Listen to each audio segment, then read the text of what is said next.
Y ahora vamos a pasar rápido a una presentación dada por Andrés Valiente, de la Escuela de Caminos de Madrid, sobre fractura en los aceros de construcción. A ver si puedes acortar lo máximo posible.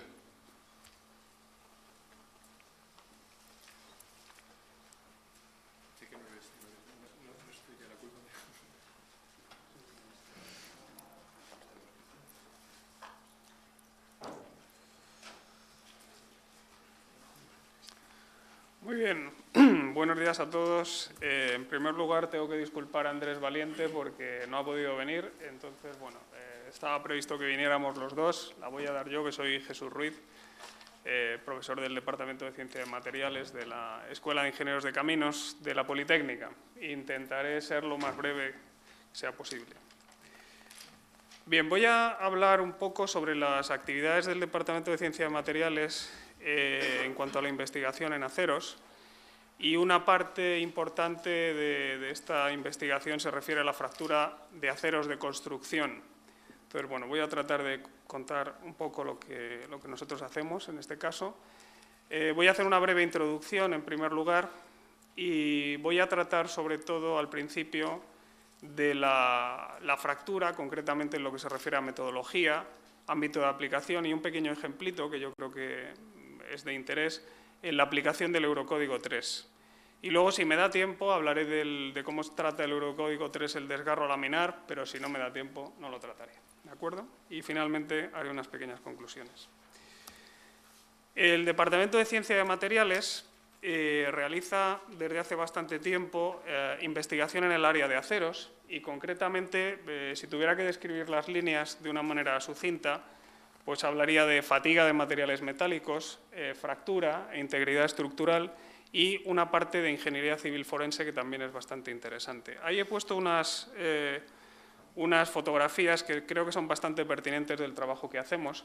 En la que hay a la derecha se puede ver un colapso de una torre de un aerogenerador. De hecho, voy a poner un ejemplo sobre esto, de un cálculo con el Eurocódigo hecho sobre un caso parecido a este. Y el segundo es el colapso de una estructura, concretamente es un puente que se estaba construyendo en la autovía que va hacia Motril, en el que también participó nuestro departamento en los estudios de ingeniería civil forense.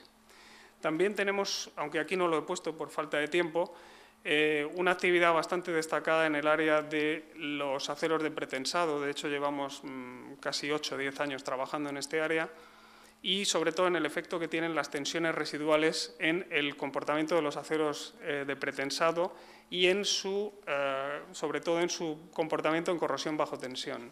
De hecho, nuestra colaboración en estos trabajos ha hecho que se modifique la normativa de hormigón estructural para introducir el efecto de las tensiones residuales en el comportamiento de estos aceros. Pero como ya digo, esto no lo voy a tratar porque no tengo tiempo.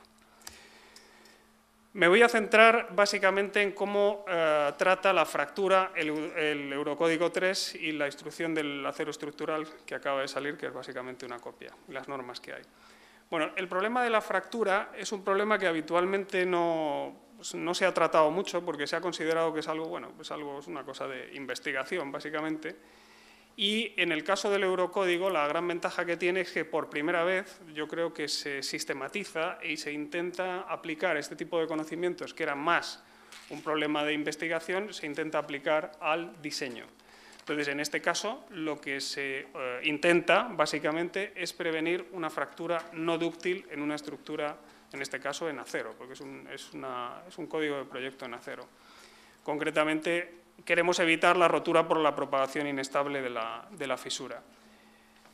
Los antecedentes de esto son bastantes, son muchos. Empezamos quizá, yo creo que lo primero, desde el punto de vista cronológico, son los fallos en los famosos barcos Liberty, en medio de la Segunda Guerra Mundial, cuando se intenta introducir un nuevo procedimiento de construcción y para mejorar, para facilitar la producción de estos barcos con mucha velocidad. Y lo que se consigue es que al final los barcos, como veréis a continuación, si no lo voy a pasar rápidamente, estos barcos se podían hacer con un procedimiento completamente nuevo, que es el que se intentaba, en el que había estructuras que estaban soldadas. y no se tenía conocimiento, no se sabía cómo se comportaban estas estructuras soldadas en servicio. Y el resultado era ese que veis a la derecha.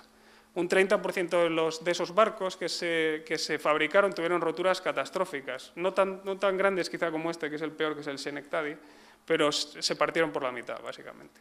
Entonces, ¿el problema cuál es? El que aquí se cambió el procedimiento constructivo a un procedimiento de soldadura, que en ese momento no se sabía muy bien qué efectos tenía.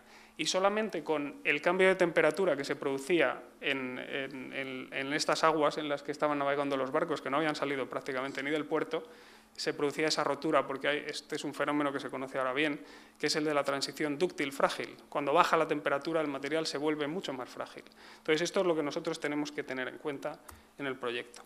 Luego hay otra parte bastante interesante en otro tipo de problemas de ingeniería, por ejemplo, en el caso de la ingeniería aeronáutica, aunque se trata en este caso de, no son aceros, obviamente, son aluminios, los fallos que se produjeron en los primeros aviones que llevaban turborreacción, que eran los Comet.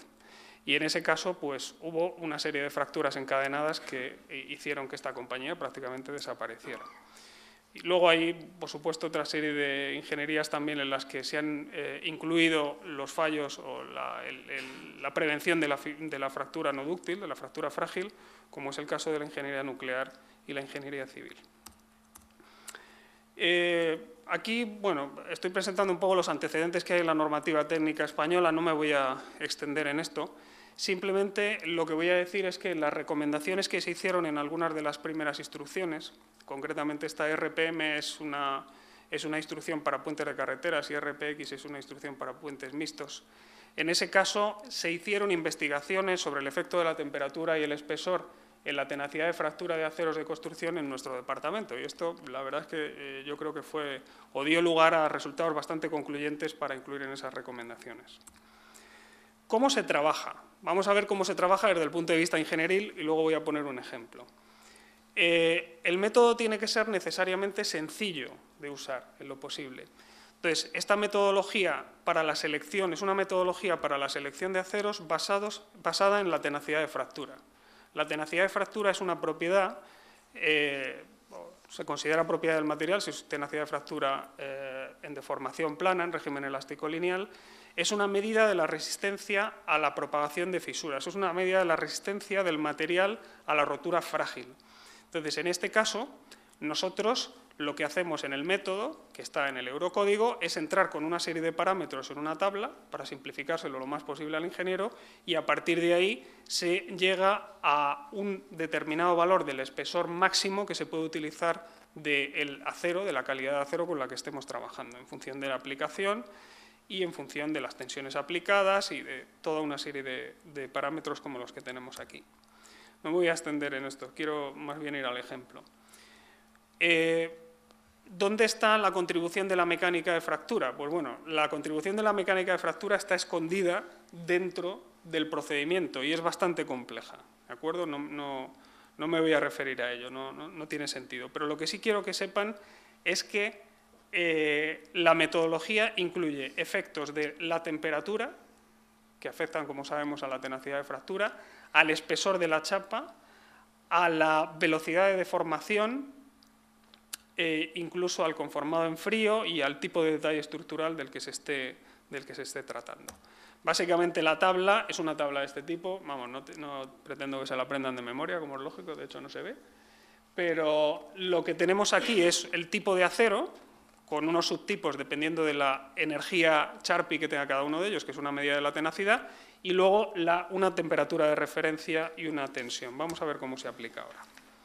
Bien, hay un montón de combinaciones de acero, en este caso tenemos aceros desde la variedad S235 a S690, esto es el límite elástico, y distintos grados de acero.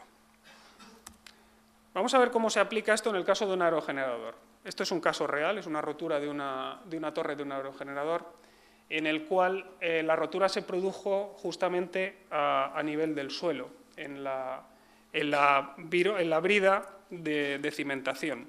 Entonces podemos ver ahí el detalle de la soldadura que se produce entre la parte de abajo de la virola de cimentación y la brida de cimentación. Justo ahí hay una soldadura. y la rotura se produjo en ese pequeño acuerdo que hay, donde pone tensiones nominales. Ahí es donde se produjo la rotura y, como consecuencia, el colapso del aerogenerador. El aerogenerador pivotó y se cayó al suelo.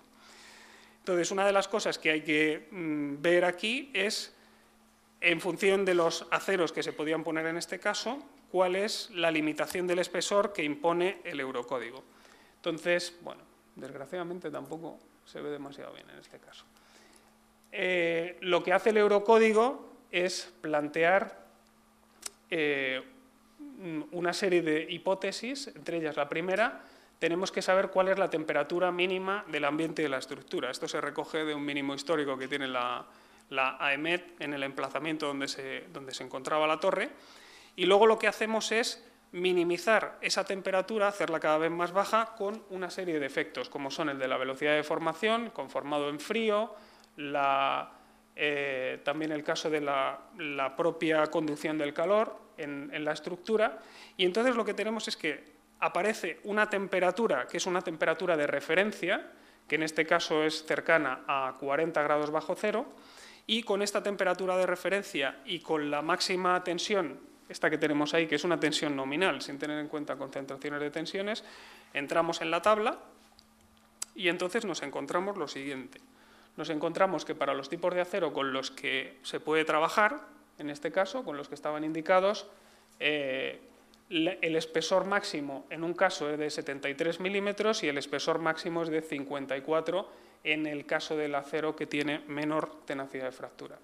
Con lo cual, como el espesor en esa parte donde está aplicada la carga es del orden de 30 milímetros, pues en este caso se puede decir que los dos aceros satisfacen de manera holgadamente el requisito de tenacidad para espesor del proyecto. Esto es simplemente un ejemplo muy sencillito de cómo se aplica el eurocódigo. ¿De acuerdo? Muy bien, pues entonces me salto el desgarro. Ductilidad, el desgarro es una cosa divertida, pero bueno, sobre todo, fundamentalmente se refiere a la capacidad que tienen las uniones soldadas, en este caso, como es una unión en T, cuál es el efecto que puede tener la retracción del metal en la deformación en la dirección transversal, que es una cosa bastante interesante porque, aunque la gente a veces no lo ve, hay bastante anisotropía en las chapas de acero muchas veces, y más dependiendo del espesor. Es decir, que en la dirección longitudinal y en la dirección transversal los resultados pueden ser muy distintos. Bien, por tanto, me voy a referir a las conclusiones, que básicamente son, en el caso del Eurocódigo 3, yo creo que ha habido un trabajo bastante interesante para acercar el marco teórico de la mecánica de fractura a la utilización real en diseño, que a veces no es una cosa tan simple. Y en cuanto a la prevención de la rotura frágil, pues bueno, los fundamentos técnicos a veces no son demasiado asequibles en el eurocódigo. Están ahí, pero no son poco transparentes a veces. Y a veces el resultado puede incluir una cierta confusión. Con lo que me refiero a esto, me quiero referir a que es necesario tener criterio. Es decir, y para eso es para lo que yo creo que se forma, o nosotros formamos a los ingenieros, para que tengan criterio, para que no solamente cojan el reglamento o el eurocódigo y lo apliquen a pies juntillas, porque entonces pueden llevarse sorpresas. No solamente hay que saber leer, sino que hay que saber lo que está detrás. ¿De acuerdo? Y creo que esto es importante.